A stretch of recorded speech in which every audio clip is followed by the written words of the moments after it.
So, good evening, friends and neighbors and revelers.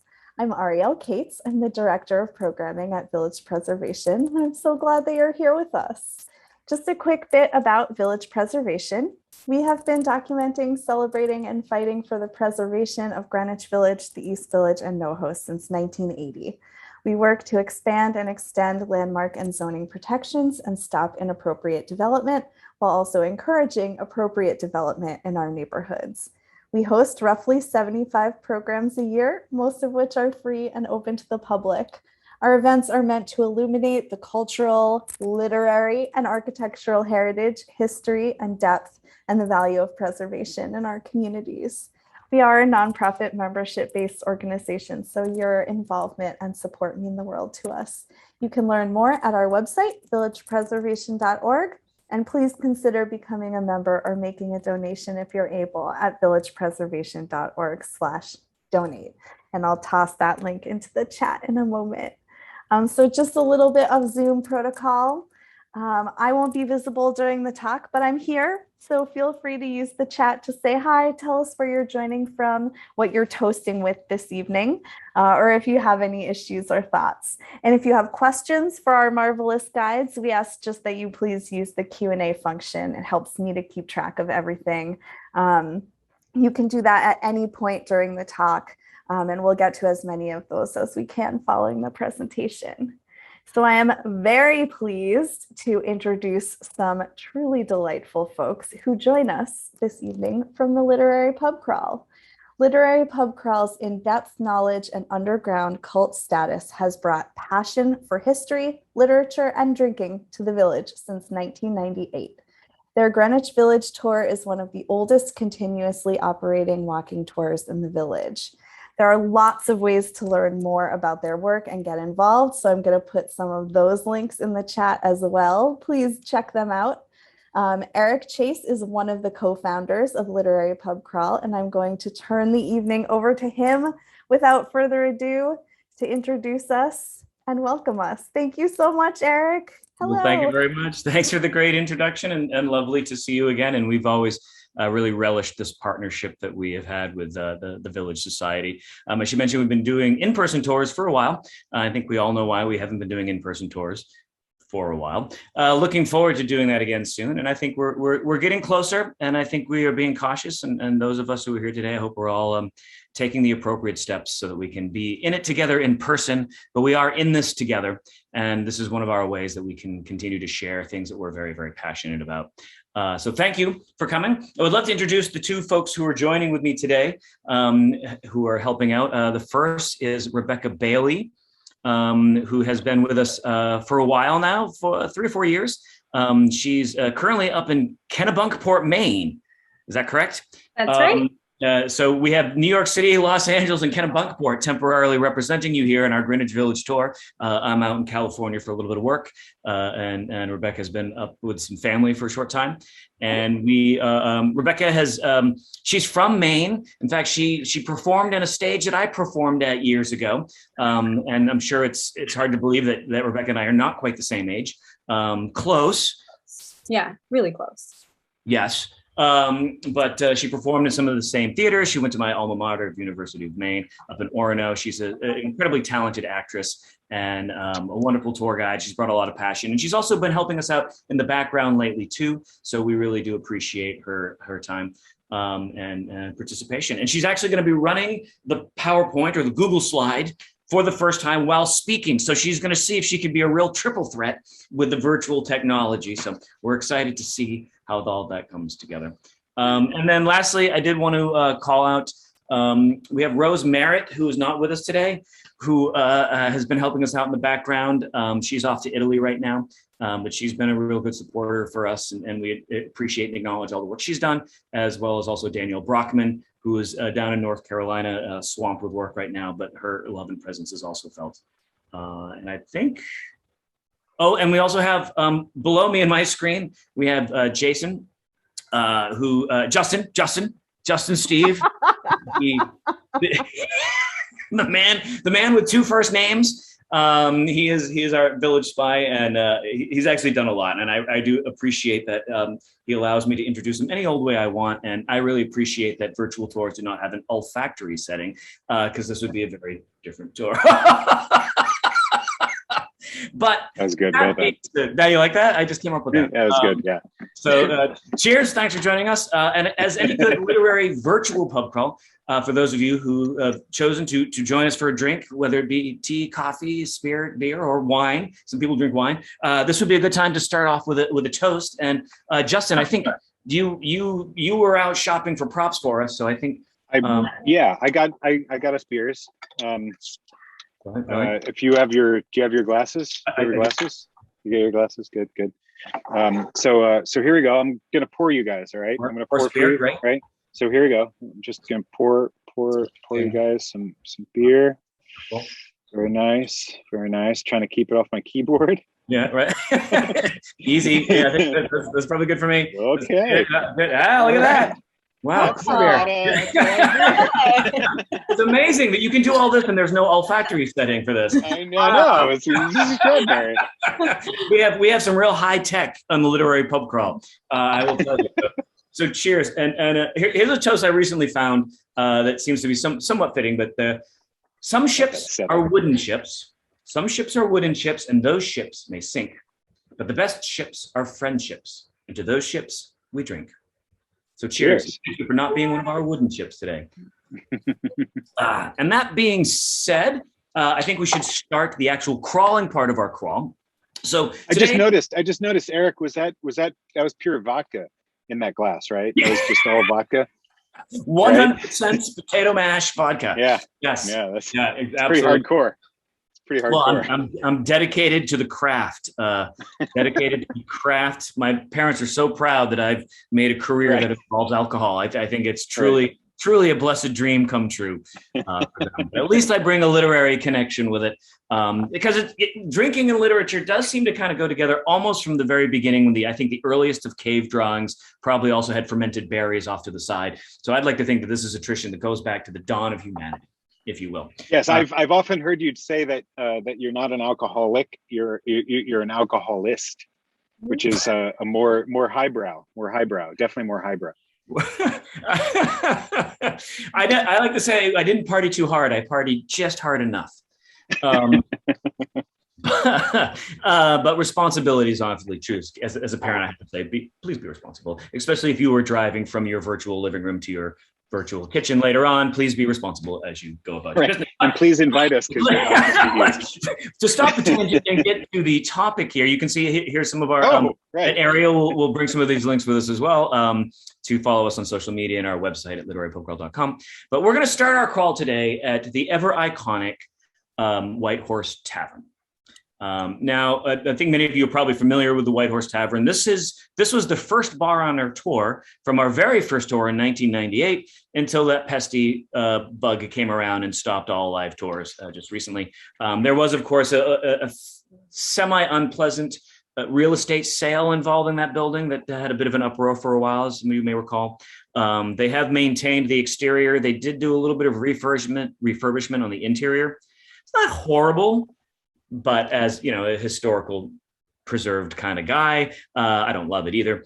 But they seem to be very open to us coming back in when things start going again, and they are really trying to keep a lot of the theme and the history to it. So we're really glad that they're embracing that aspect of it.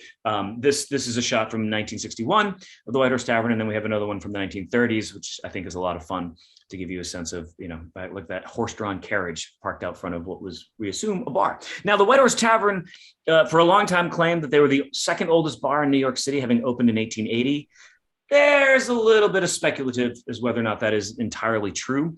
What we have been able to determine is that the building was built in 1817. And if it was built in 1817, which we'd like to believe it was in fact the very first building on that entire block on the newly minted extension to Hudson Street. So we have a map here, and you can see Hudson Street. The name's not listed here. I'm pointing to it. It's right. This one right here. Interactive, very helpful technology. Right now it ends at Christopher Street. As you look at the article to the right, they got permission to open up the street and extend it further on December 23rd of 1816. So I guess it was an early Christmas present for Greenwich Village. And Hammond Street, as you see there, that is what is now 11th Street, and Ogden is now Perry. So this literally was probably the first building on that block location when it was started in 1817. And it was very early on the home of a man named Daniel D. Smith. Now, we have managed to find a single picture of that time period. There's not a lot here. We had it colorized professionally of Daniel D. Smith, the owner. I did not pick this picture of the original building. Has anybody else seen Ted Lasso, Eric? You know, he stole your part. You should be Ted Lasso. Look at that Ted Lasso face. Well, I appreciate that. I inspired. used to get Kevin Spacey a lot, so I'm glad that we're now moving in a much better direction, because that's no longer someone that to best associate. Right? Yeah, Jason Sudeikis is way better, and I think you have a Jason Sudeikis mustache right there. You both wear it well. Well, I'll ask my wife if I can grow it back, and she'll say no. And she'll right. Now, Daniel D. Smith does have a literary connection, at least, because he was a very prominent bookseller at that time. Long before the Kindle, he was selling the hard copy of books. He had a couple of different locations. He had one down on Varick Street. He had a location at Bleecker Street for a while. So he was a big proponent of the reading of materials. But also, he got connected with a sort of a fad health diet, that he was also a legitimate licensed purveyor of the, and I have to read this, Hygiene Vegetable Universal Medicine. The HVUM, if you will, that was begun by a man named James Morrison. Now, James Morrison believed that almost all of our problems stemmed from issues with the blood. He was, I want to say he was a prominent British physician, but I think it's more accurate to describe him as a prominent British quack physician. But he believed that the best way to cure all of your issues with the blood would be through purgation via vegetable laxatives. So he came up with the Hygiene Vegetable Universal Medicine pill.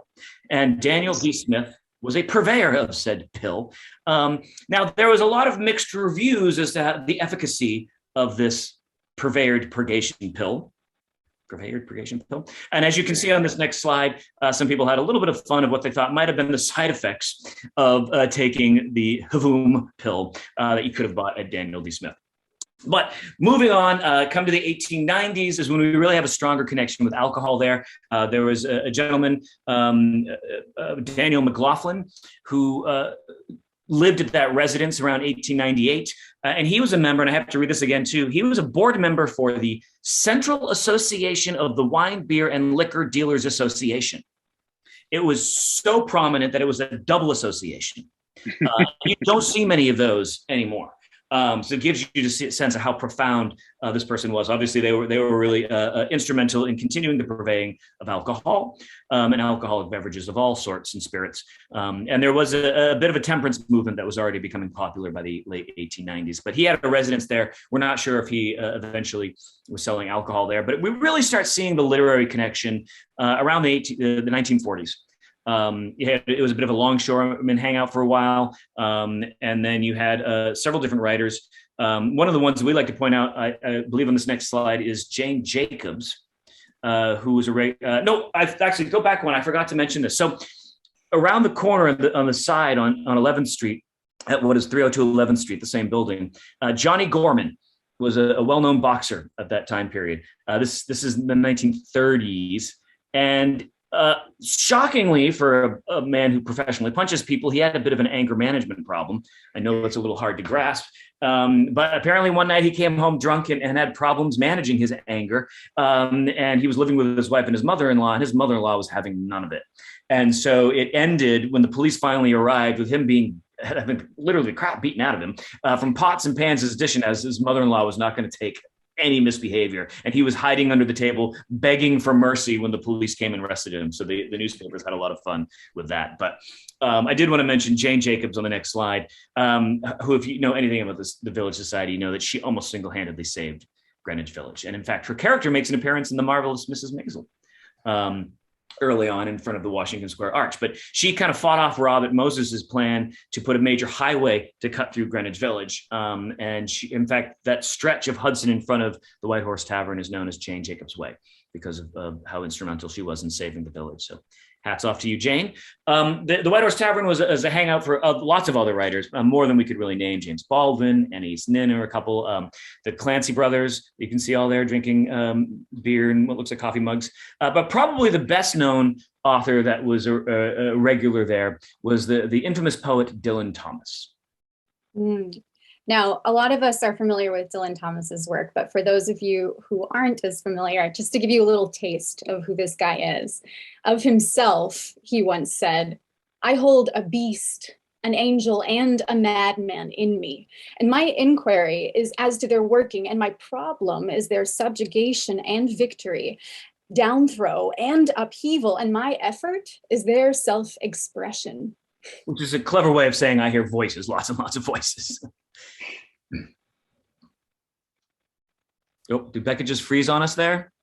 Oh no, I think Becca froze. Oh no! The joys of technology is you poured too much beer into her glass, Justin. I must have. I know, I really must have. Dylan Thomas had a lot of highs and lows throughout his life. A lot of the highs were, of course, reading and his poetry and writing and reading his poetry to great success. In fact, he kind of gained a little bit of a rock star status when he was touring with his poetry, because people would literally follow him sometimes from venue to venue to hear him read his poetry over and over again, sometimes shouting requests from the audience. So we like to think that he was a real precursor to the Grateful Dead and some of the backstage scene you had there.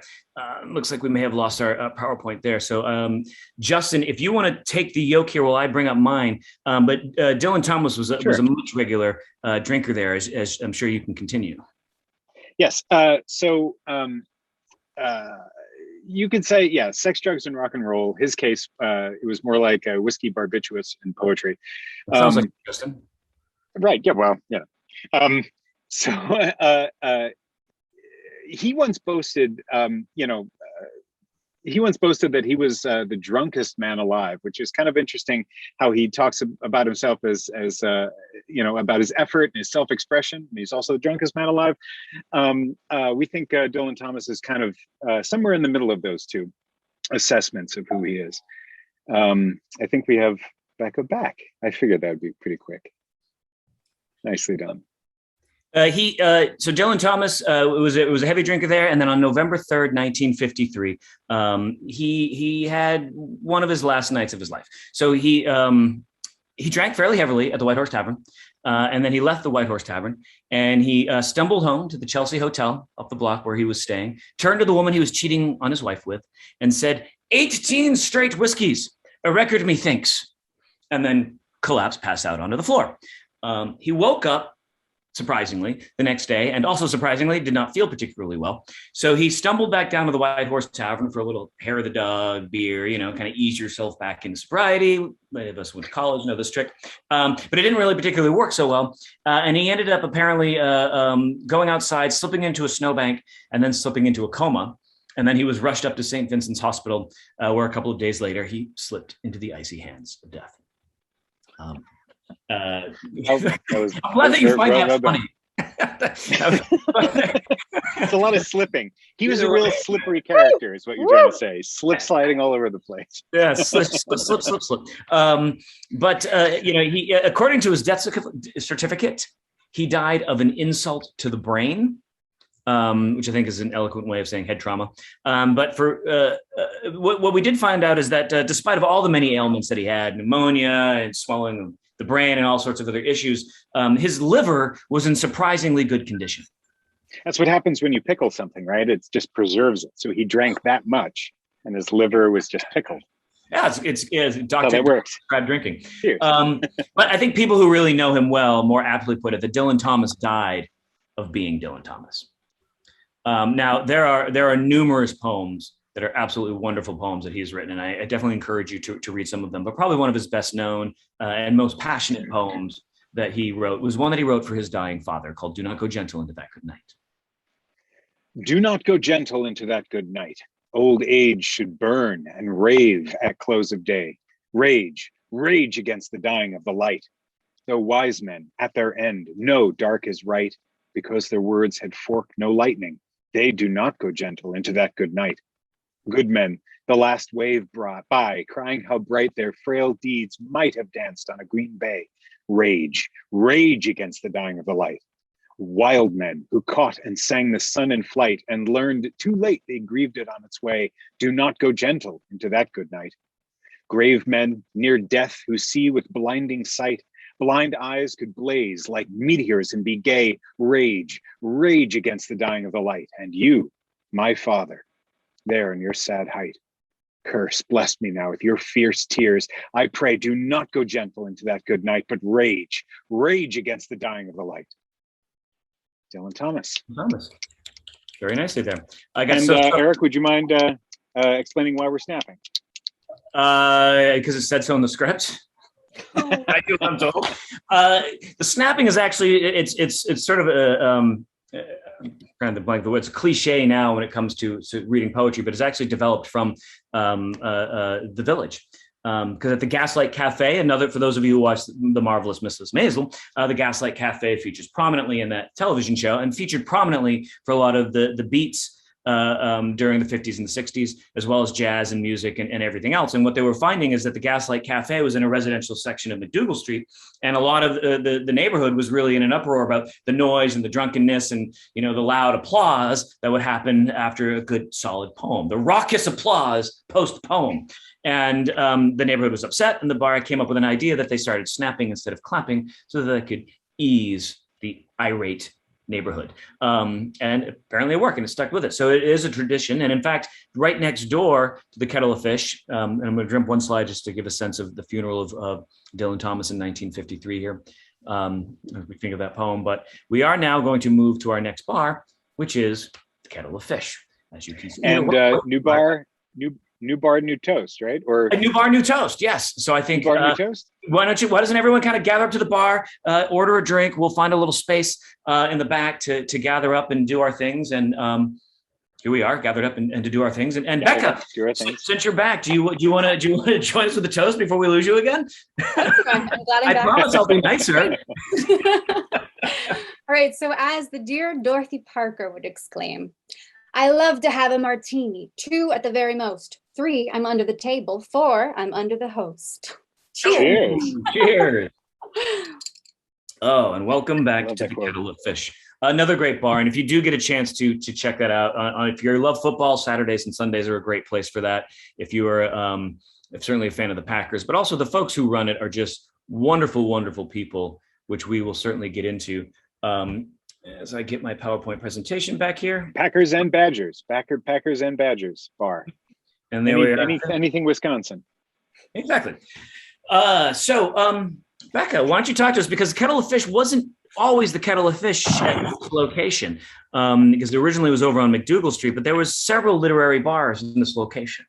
Yeah, that's right. So welcome to the Kettle of Fish, which, as Eric has said, we've gotten lucky to have 3 different literary bars in this one location. So it's very special to us. And the first is the iconic Lion's Head Tavern. So the Lion's Head was run from approximately 1966 to 1993 by Wes Joyce, who was a retired cop, and his wife, Judy. Now, this place, it was the city's premier watering hole for the likes of writers and reporters, editors from mainstream newspapers, as well as likes of Village Voice, which I guess had an office right next door at the time, as well as this whole host of famous names from, literature, politics, music, art. It was basically this place where journalists would come to celebrate birthdays or going away parties, deaths, Pulitzer Prizes. Pretty much it was this really epic bar in the neighborhood. Now the old Lion's Head, like Chumley's, also had the book covers up along the wall, if we could lay the scene for you, to celebrate some of the authors who would frequent there. Now, some of that crowd included Lanford Wilson, and it was said that you could actually see him scribbling on napkins at the bar. Some people like to suggest that maybe he was writing full scenes there. We don't know which play that was from, but we love the thought of that. And also Jessica Lange was a waitress there. And then others included James Baldwin, Norman Mailer, Lou Reed, Bob Dylan, Pete Hamill, Frank Mccourt, which I think Justin's going to tell us a little bit. Yeah, so an interesting story, side note about Frank Mccourt. So in an interview once, after publishing Angela's Ashes, the interviewer asked Frank, when you set out to write this book, you couldn't have known you were going to write a bestseller, right? To which Mccourt replied, oh, I had to write a bestseller. And that was it. And the interviewer said, but wait a minute, but you couldn't have set out knowing you were going to write a bestseller. And Mccourt, very soberly, oddly enough, very straight, said, I just retired from teaching. I looked at my finances. I had to write a bestseller. When the Lion's Head closed, word went out to everyone to come back one last time to have a final drink. And so Frank Mccourt wrote and shared a kind of eulogy for the bar on the last night that the Lion's Head was open. And it went something like this. My home away from home was the Lion's Head Bar down on Christopher Street. It was a great gathering place for writers and poets and journalists. Norman Mailer would come in the early years, Bob Dylan and the Clancy brothers, Pete Hamill, Lanford Wilson, the playwright, and Amir Baraka, the poet, whose name used to be Leroy Jones. Bobby Kennedy went in there one night, and before he came, they went into the men's room and they erased all the graffiti. Oh, there was wonderful graffiti, and they erased it all because they wanted it to look respectable for Bobby. One piece of graffiti is one that I'll never forget. It said, my mother made me a homosexual. And then underneath that, it was scrawled, oh, if I get her wool, will she make me one too? Oh, Frank, you're so clever. I love that. Yeah, he's hilarious. Another one we wanted to mention real briefly, Pete Hamill, who was sort of the central figure of the literary scene that would happen at the Lion's Head, as well as several of these other places. Another literary figure, member of the Village Voice, who also recently passed away in the last year and a half or so. He was one of the few living writers that we would still talk about. But he was a regular there at the Lion's Head, and he wrote about it in his book, A Drinking Life, which was a memoir about him trying to be an artist in the 1960s, scouting the Greenwich Village scene, as well as his time where he was drinking and quitting drinking, which is hence the name of the title.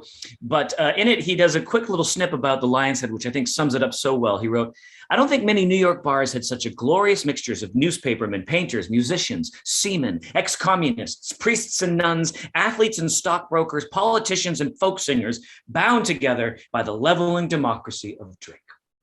And I love how that just kind of sums all of that up there with the Lion's Head. But before it became the Kettle of Fish, there was something else in there. Whoops. Yeah, so thanks to this gentleman who I just jumped the gun there. I apologize. Surprise! After the Lion's Head closed. So there was another literary bar that we got to experience there just briefly. I didn't experience it personally, but it was named after a pseudonym from a novel that was inspired by none other than the man that you see here, Kinky Friedman. Now, Kinky Friedman is what we like to think of as an actual true Renaissance man. He was a singer, a writer, a humorist. He, as you can see, ran for governor in Texas, where he hails from. He's actually run multiple times. And he also had a band. It was called Kinky Friedman and the Texas Jew Boys with their hit song, They Ain't Making Jews Like Jesus No More. Now, we like to think of Kinky as basically the patron saint of Weird Al. I'm sure you can see why from this. But Kinky also really wanted to be a very serious writer. And during the 80s, he spent some time writing some dime store novels about himself as a detective in the Greenwich Village, called Greenwich Killing Time. Now, basically, he would go around solving mysteries by bar hopping, smart choice, chatting up the ladies, and just interviewing the drunken regulars.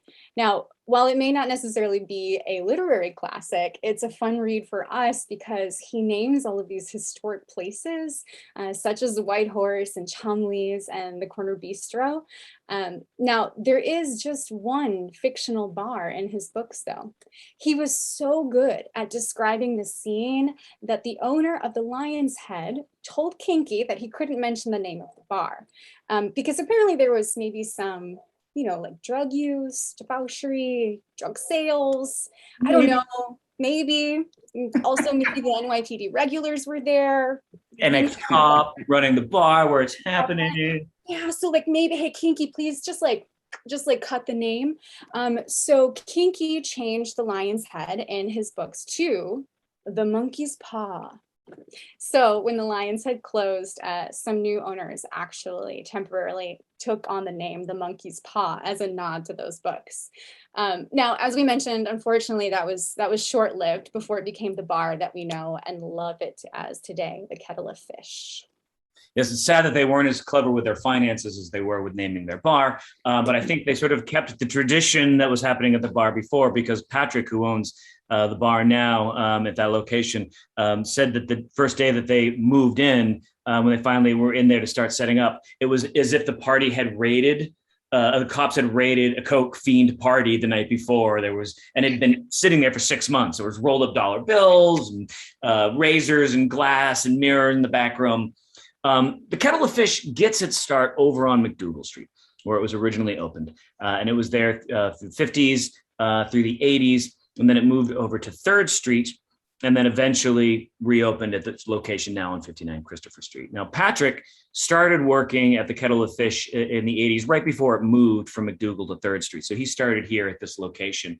And when he moved here to New York, he was coming from Wisconsin, which as soon as you talk to him, you'll totally recognize that he's from Wisconsin. And he was just coming for a long weekend. He'd taken a bus trip out here. He had $40 in his pocket, which in 1980s was worth about $50 now.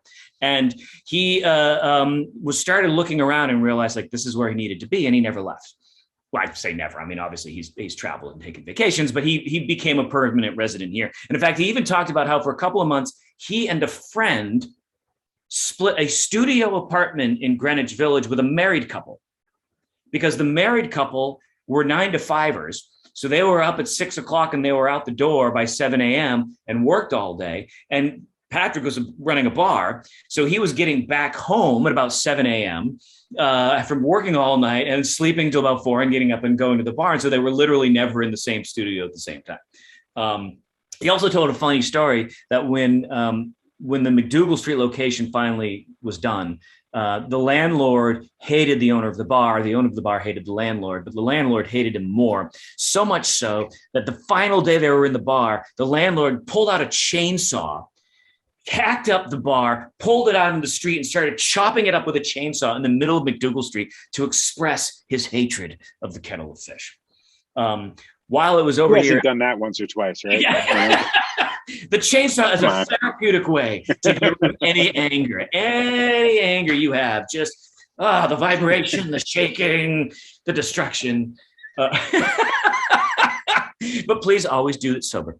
Kerouac was a regular at the Kettle of Fish, and actually the Lion's Head as well a little bit later on. But this neon sign, a bar, is from the McDougal Street location, and they have it on display in the back room over the Christopher Street location now.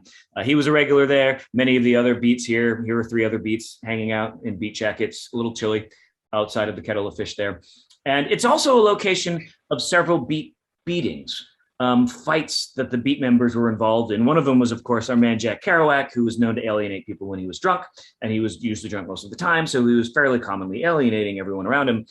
He ended up getting into a fight with some furniture movers that spilled out into the street that ended with his head being bounced off the curb of the sidewalk, while his wingman and backup fighter, the poet, Gregory Corso, kept shouting, "My God, stop, he'll kill him, he'll kill him," which apparently was effective enough to make him stop. But the more interesting fight in our mind is involved with these 2 bruisers here, Bob Dylan and Andy Warhol. It makes one wonder why they didn't get into professional wrestling when you just see that beefcake body that these 2 guys were rocking with, and just that sense of raw, toxic masculine and violence that they're seething with. And of course, ironically enough, it was a fight over a woman, over Edie Sedgwick. Now, to be clear, Warhol was less interested in Edie as a romantic partner, as more so as just protecting Edie's feelings, because he warned Edie that should she date Bob Dylan, he was probably going to use her and cheat on her and break up with her and just be mean to her, pull her hair, and that it would be all over the news. I don't know where that came from. I'm sorry. I'm just talking. It's the vodka. But, it's a sign of a boy likes you in school. Wasn't that like it's okay to pull a girl's hair because it means you like her? We're culturally trying to progress beyond that now. This is a lesson. There's a lesson here. If you're laughing, you missed it. Justin, I have enriched you. Yeah, somebody pulled Eric's hair quite a lot. We need So to often. See, just mostly from the front. And they didn't like me. They really liked him. They It was really, pure really liked rejection. him. Pure rejection, which I'd like to talk about in depth. But Bob Dylan, the person we're supposed to be talking right, about, Bob Dylan, right, took offense to this besmirching of his character. And to Warhol's defense, Edie didn't listen. Bob did all the things that Warhol warned about. But at the time, Bob was like, nah, I'm a great guy. Which is my impeccable. Wow, Bob that was Dylan. a really bad impression. Yeah. Hey, man, don't talk about that. I got to get past this point so somebody else can talk here. So please. So there's two versions of the fight. One is that it came to blows, sleeves rolled up, Warhol's fighting wig snapped on his head, fisticuffs. His fighting wig. His fighting wig. Yeah. He had different wigs for different occasions.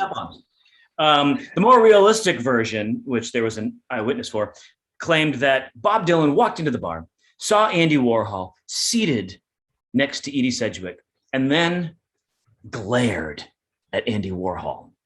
And then Andy Warhol, of course, for his part, saw this. And then what did he do? He glared right back at him. Then Bob Dylan just turned around in a huff and walked away, and thus ended probably the more realistic of the beatings.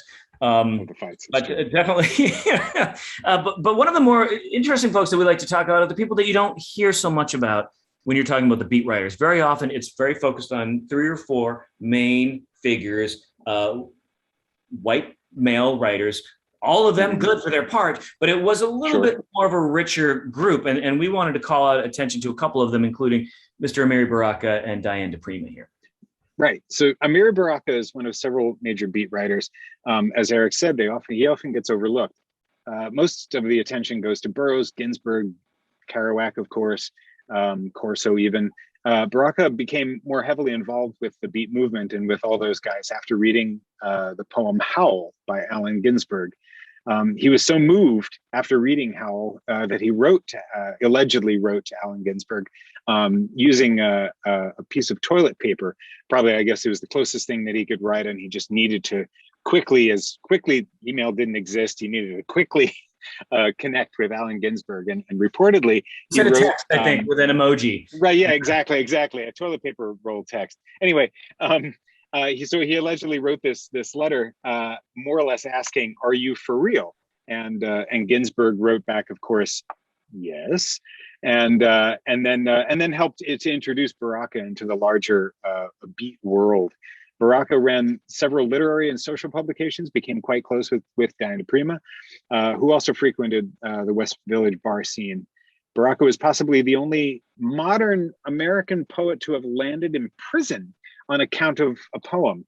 Following his arrest on a charge of possessing illegal firearms during the 1967 riots in Newark, something that he also wrote about in a work called The Rebellion. Baraka was beaten and held in solitary confinement. And then during his trial, the judge read out one of his more inflammatory prose poems, specifically the line, quote, "All the stores will open if you say the magic words. And the magic words are up against the wall, mother effer." This is a stick up. And then the judge sentenced him to 3 years in prison, which luckily was overturned on appeal. We would like to read to you an Amir Baraka poem is one of his more famous poems. It's called Preface to a 20-volume Suicide Note. Lately, I've become accustomed to the way the ground opens up and envelops me each time I go out to walk the dog, or the broad-edged, silly noise the wind makes when I run to catch a bus. Things have come to that. And now each night I count the stars, and each night I get the same number. And when they will not come out to be counted, I count the holes they leave. Nobody sings anymore.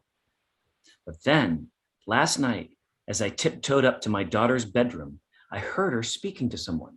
But when I opened the door, there was nobody there, only she on her knees, peeking into her own clasped hands. And I love just the beautiful sadness of this poem, and just the absolute depression, and then just the mystery and hope of a young child. And being a parent, and Justin, now as you being a parent, I mean, the realm of emotions And just the joy of rediscovering the world through the eyes of your child is absolutely magical. And it just really connects that to me. But I think now we are reaching the point where I'm sure people are ready for another drink, another bar, kind of sit down. Yes. We've been walking for a while here now, so I apologize. I know we're all tired. Stretch out the legs. But let's also new bar, new toast. Oh, new bar, new toast. Sorry. Toast indeed. Justin. Vodka, Eric. Yeah. Get your gin. Is it gin or is it vodka? I've switched over to gin now. This is the vodka was not treating me well. Second pint. This is your second pint of hard liquor. Excellent. Yeah. Right, so very good. So here we go. Last bar. Here's a toast that tickles me. It goes like this: some Guinness was spilt on the barroom floor when the pub was shut for the night, when out of his hole crept a wee brown mouse, and he stood in the pale moonlight. He lapped up the frothy foam, and then back on his haunches he sat, and all night long you could hear the mouse roar, "Bring on the goddamn cat!" Cheers. Cheers. To pets and mammals. Gravelly voiced mouse. That mouse has been smoking for decades. I have made a picture. Also speaks English. Speaks English. Really extraordinary. It's the most commonly spoken language in the world. But that's not as big of a deal. And next time I do this, I'm going to share some pictures I have of you doing that toast in person. Oh God. Which we will do soon. And Tom, in answer to your question, I saw it come through. We're tentatively feeling out with private tours, but we're still concerned, especially with the latest push for vaccination requirements. And the fact that the spread is still up and down. We want to be part of the solution and not part of the problem.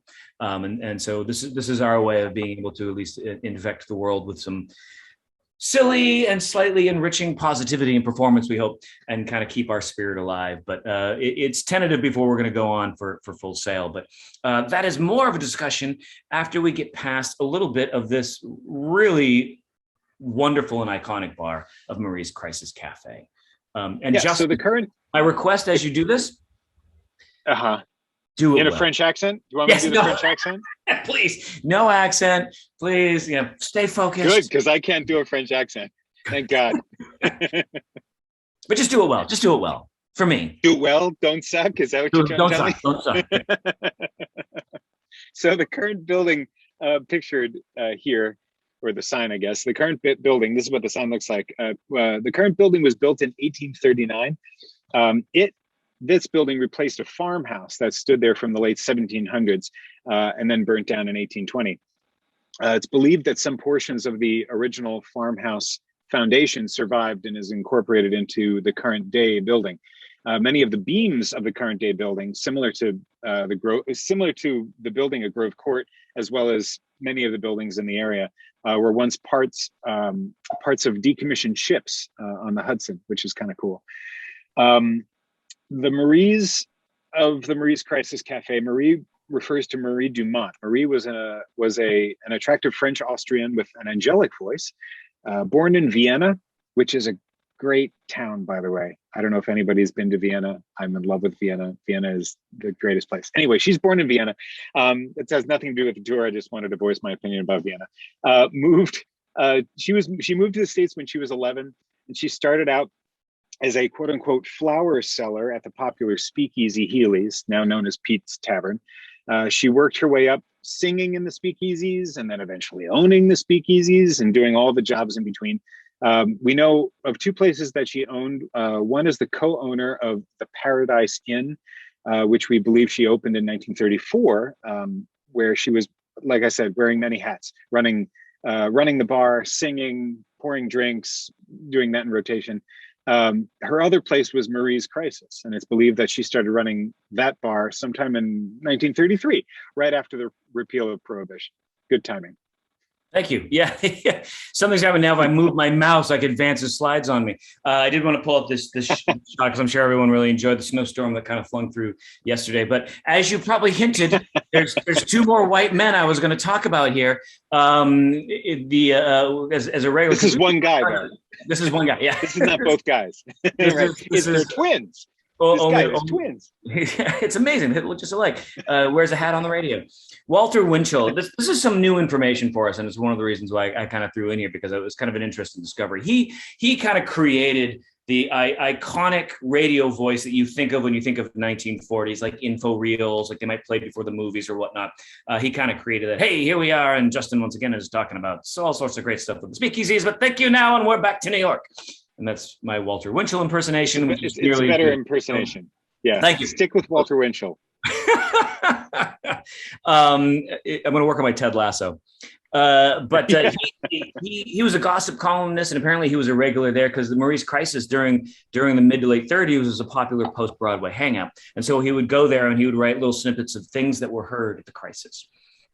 You also, in some of the earlier years, it was a hangout for Eugene O'Neill, who did a lot to change a lot of American theater, where many plays were written, were sort of musical reviews or were written about the kings and the wealthy. And he was writing about the working class and immigrants and really kind of capturing that spirit. And again, really capturing that beautiful sadness of that Anna Christie is one of my favorites. It's just so many tragic characters, but yet filled with so much hope at the same time. And he really became a powerhouse. And because of his participation in the Provincetown Playhouse, he really brought the theater scene to life in the Village, and that kind of propelled him to fame here. It was also a site for a robbery, apparently, in 1936. And poor Roy Johnson, 23-year-old from Eastern Parkway, Brooklyn, became a victim because he tried to stop the robbery as it happened. And he ended up in the kerfuffle, ended up getting shot. But as far as we can tell, that he did sort of survive, and I don't know what kind of a hero's welcome that he got, but I did find it sort of interesting that it was newsworthy in that sense. And he also was treated at St. Vincent's Hospital a couple decades before Dylan Thomas would later go there. But the other person that we really like to talk about, the real iconic character there is Thomas Paine, pictured here. This is probably the most flattering painting you will find of him, and I think it's a fairly gross and accurate version of him, sadly. But we like to think of our historical figures as pretty, and so this suave. He looks really suave here. He really does. Suave. You got a bit of a Beethoven feel to him. Yeah. He is the reason why the crisis of the Crisis Cafe. So the colonies, you might be familiar with the story. This is all colonialized. As was mentioned at the very, very beginning, there was a strong Native American population that had been here for 10 or 12,000 years, which had moments of goodwill together before they ended up really getting kind of shuttled aside. And it's more unfortunate. And it's one of the struggles that we find. And I find the more research I do into things, and just the more darkness there is in so much of this history. But we like to think that there are certain attempts, and that Thomas Paine was one of the few who was really standing to a form of idealism that very few people, even of his time, were, to the point where we have not reached the ideals of Thomas Paine in this country yet 200 years later. He really was ahead of his time. And in fact, his philosophical beliefs were such that you almost wonder if he had been born 2,000 years ago, if there might have been a religion about it, because he was so progressive in his thoughts. So much so that when there was this real divide, there was a big partisan divide as to whether or not the colony should separate from the crown. And there was a side that feared change and liked things the way they are and were doing very well financially, and they wanted to stay loyal to that crown. And then there was others who weren't doing as well, who wanted to see something a little bit more progressive happening here in this country. And so Paine started this off by writing a pamphlet called Common Sense, which many of you have heard of. It became the second most widely read and owned printed piece of paper next to the Bible. And what ended up happening is that people read this, they read Common Sense, and they're like, oh, that makes sense. And so you started to see a stronger support for the war. And but as the war began, things weren't going well. Outnumbered, outgunned, and facing loss after loss. Washington was almost better at retreating in the middle of the night than winning battles. And the soldiers who had signed up for this glorious cause had also been promised food, clothing, and payment. And none of this had happened several months in, to the point where they were. I was going to say dehumidified again. I can't say the right word. They were humiliated. Dehumidified. Weird. Humiliated, demoralized. They were. I'm obsessed with humidity these days. They were demoralized after the losses. They were hungry. They were cold. They were broke, and some of them were barefoot because they had eaten their boots. because of so hungry they were. And they were going through a very early colonial version of WTF. And so George Washington thought he was about to lose a big swath of his army. And Thomas Paine was there shivering alongside all of these gentlemen. And he wrote the first of several crisis papers to try to reinstill some vigor to the glorious cause. And they begin with the lines that you probably recognize, but probably have never been as well read as they are about to right now. Becca, if you could give us a taste of the crisis papers. These are the times that try men's souls. The summer soldier and the sunshine patriot will in the crisis shrink from their service of their country, but he that stands by it now deserves the love and thanks of man and woman. Tyranny, like hell, is not easily conquered, yet we have this consolation with us, that the harder the conflict, the more glorious the triumph. What we obtain too cheap, we esteem too lightly. It is dearness only that gives everything its value. Heaven knows to put a proper price upon its goods, and it would be strange indeed if so celestial an article as freedom should not be highly rated. Yeah.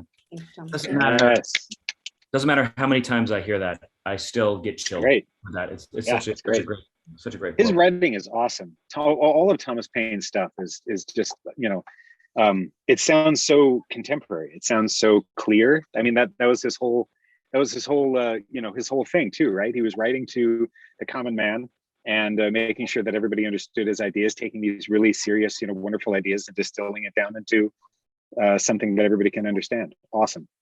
I'm a big Thomas Paine fan.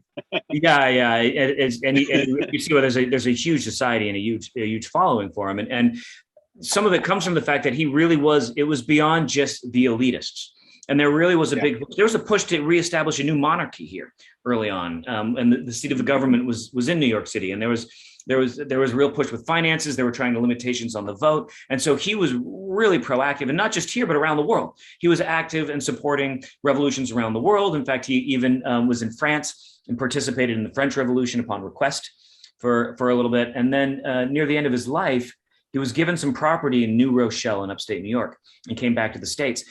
But he wanted to be where the action was, because he still was very concerned about the direction where things were going. And again, he had fallen in disfavor from a lot of his contemporaries, the George Washingtons and Ben Franklins and all of these folks that were big supporters when they were all going to war. But many of them weren't really willing to deal with this whole 3/5 compromise and this whole slavery issue, and were looking for ways to try to unify and make a compromise. And he abhorred slavery. He wrote scathing criticisms of anyone who can call themselves a Christian family and own another human being as property. And he was also a scathing critic of a lot of religions. And so those two things right there made you politically unpopular. And if you had any political aspirations, you needed to distance yourself from Thomas Paine. So he had all that going for him when he came back to the village, but he was also very sick. He had the gout. And I have talked to a couple of people who've had the gout, and they have said that, quote, "It sucks." And so here he is in the village, old, curmudgeonly, passionate, gouty. Things are stuck in, and he needs to be taken care of. He can't really kind of live on his own. And so he sort of starts doing this early couch surfing, and people are kind of like, you're on the fence of whether you want him there or not. You have a lot of respect. He's a pain in the ass, but you got some respect. But, they keep thinking he's going to die soon. So they're like, fine, you can come here and I'll take care of you. But he keeps on living, and he becomes a problem. And so he bounces around until he's at the park playing Frisbee. I forgot the slide.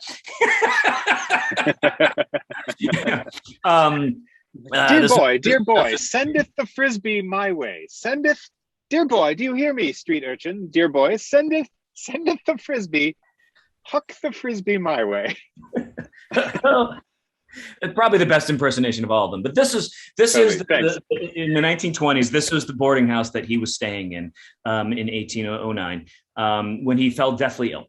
And so he was carried around the corner up a footpath where there was a farmhouse that eventually burned down, that became what is now Marie's Crisis Cafe.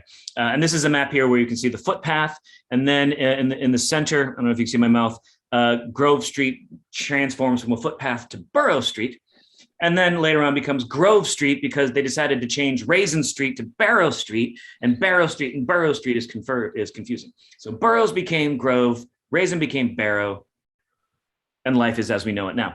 And sadly, this, I have to say, I know it looks run down and beat up, but it's beautiful. Like, to me, this is kind of a beautiful picture. This is New York. This is what everything was founded on. This is what's here now. And this is the direction the village has gone. And thankfully, because of the Preservation Society, we might still hold on the few lasts of these that are around. Not that people don't need clothes. Need clothing, high-priced clothing. But sadly, and to wrap up for the last couple of minutes, it's not really the end of Payne's story. Because there was a gentleman by the name of William Cobbett, who was described to me by the president of the Thomas Paine Historical Society as being sort of a Rush Limbaugh of his day, very conservative, very old school, for the crown, against all of this stuff, until he read Thomas Paine and became a convert. I should also note that he was a bit crazy. And he decided that Thomas Paine, who was buried up in New Rochelle in a little pauper's grave, already buried. And attended only by like a handful of people. The day that he was buried, it was Marguerite de Bonneville and her son, a couple of grave diggers, a few freed slaves, a Quaker performing the service, and that was about it. Despite all of the great contributions he'd given to the world, he was just buried in the corner of a plot on the farmland up in New Rochelle. And Cobbett said, this is terrible. So he decides that because Paine never revoked his citizenship and thus was still a British subject, he raised enough money to bring the body over to England. But rather than going through the normal protocols that you might do when you're going to move a body, he just showed up one night with a friend and a shovel, dug up the body, put it on a ship, sent it to England, and then it was broke again. So now this body is in his attic as he's trying to figure out what to do with Thomas Paine's body. So then he moves it to a guest house a couple hours away to make room for storage in the attic. And then he finds someone who's going to help him get it buried. So he moves the body over from there. But as it moves, there's less of the body. And I'm not just talking about decomposition. I'm talking about sticky fingers, grabbing pieces here and there. So then what starts to happen is this mystery of what happened to the remains of Thomas Paine. There was stories of a skull, his skull being owned by a doctor somewhere, and a woman in Australia having a hand bone and somebody else having a jaw bone.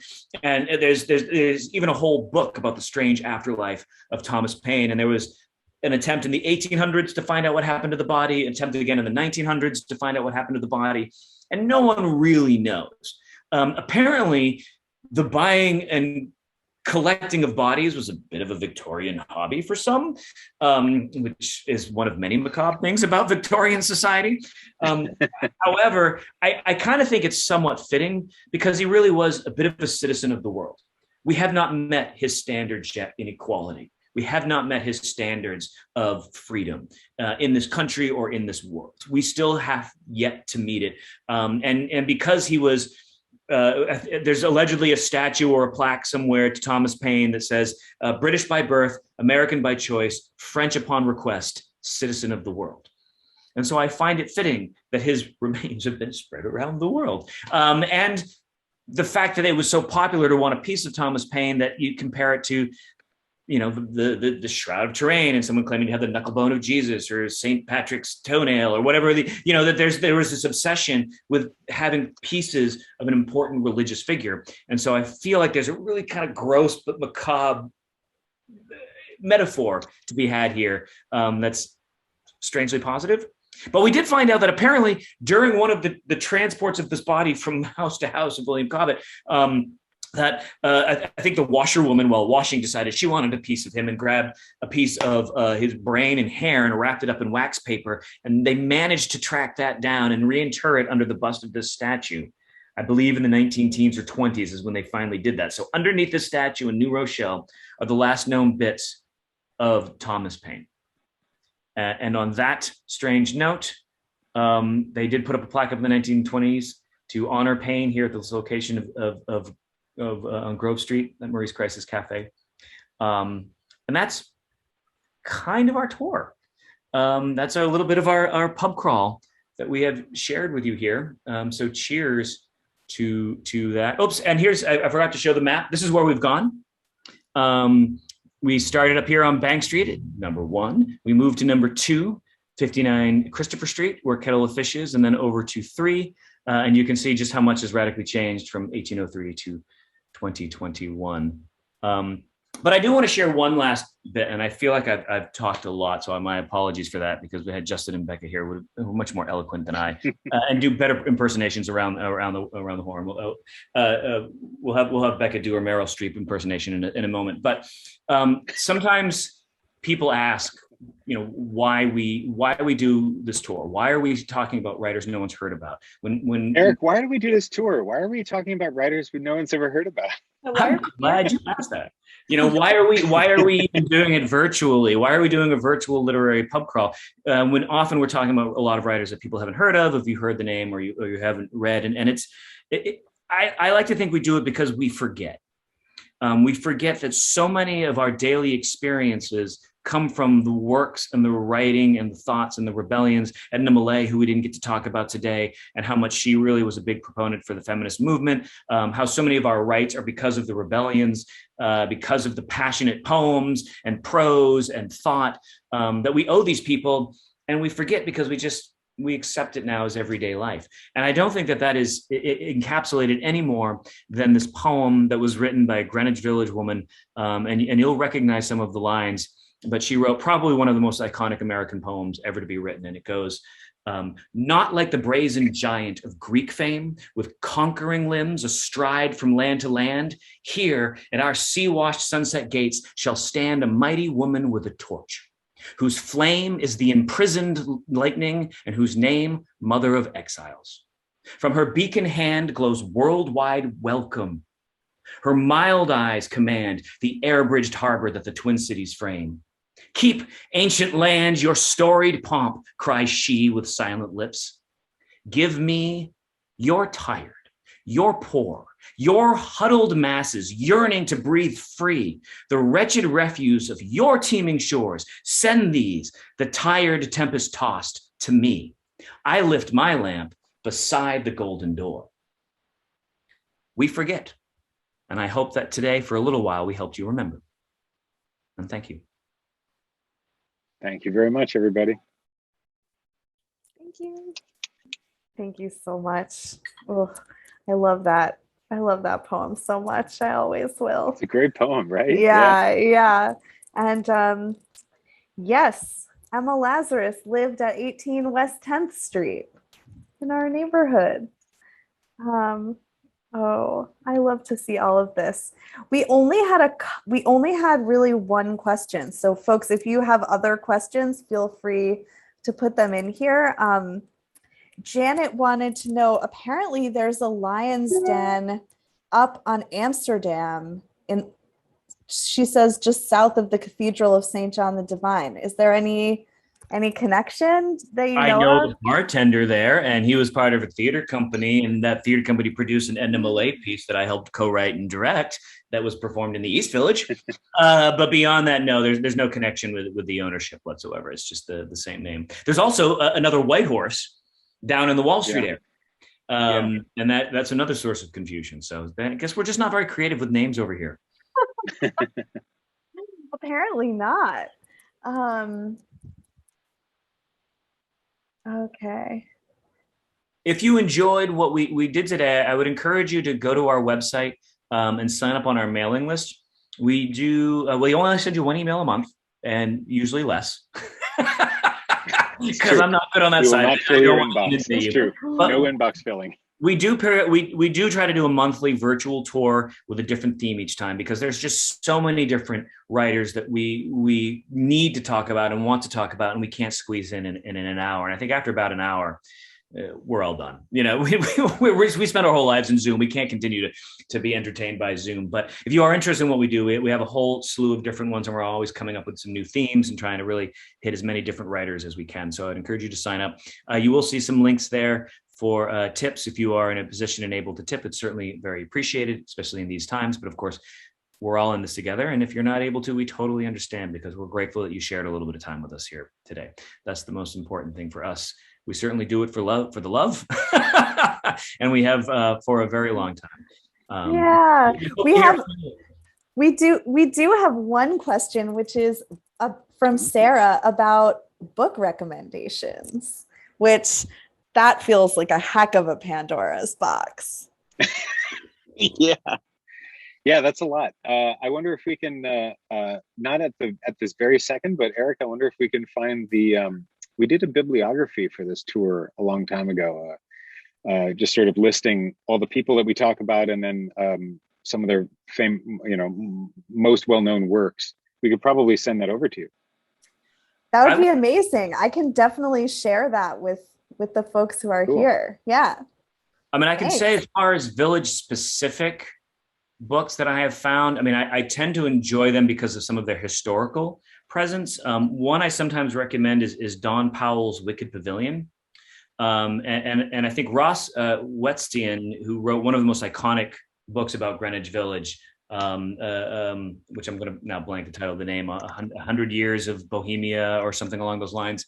And he says it's probably the most iconic book to come from the village to capture the village. And she writes about the time period of the 40s and 50s.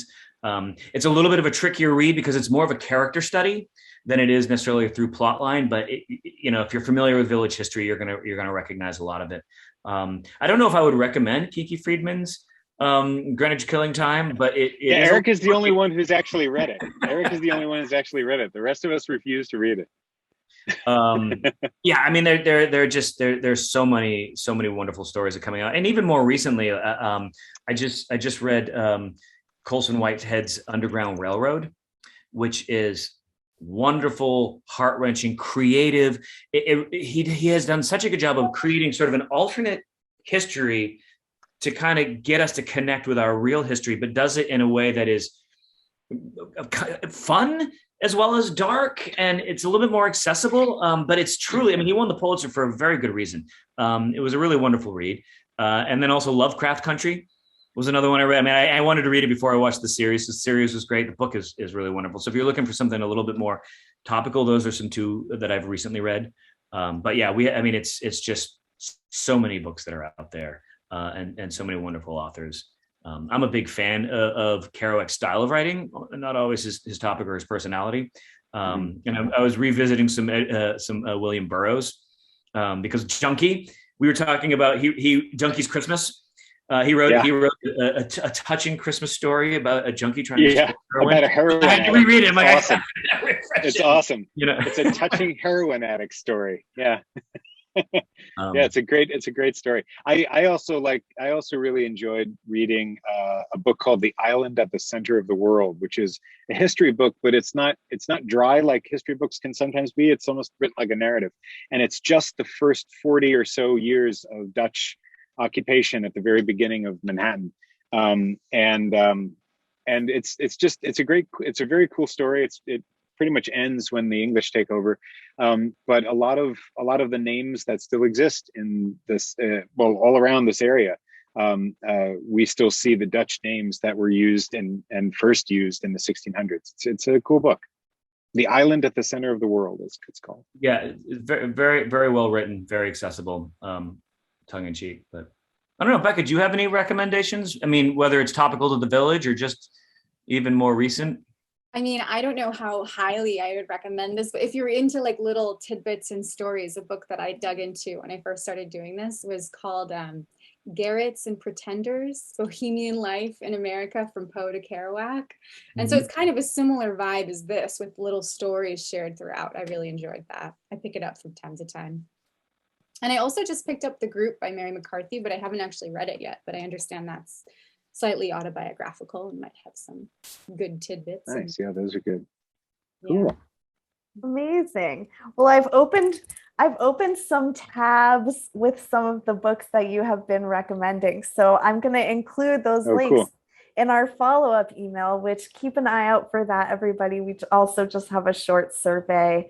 We always love and appreciate hearing your thoughts about our programs and how we can improve them. And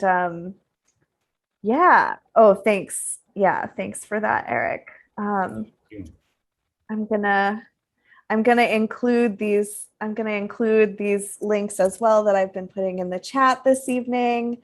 And yeah, we'll look forward to keeping in touch with all of you. Thank you. Thank you so much for being here and for everything. Yeah, you bet. Thank you. Yeah, so much fun. Cheers, everyone, and have a sweet rest of your night. You too. Take care, everybody. Thanks. Bye-bye.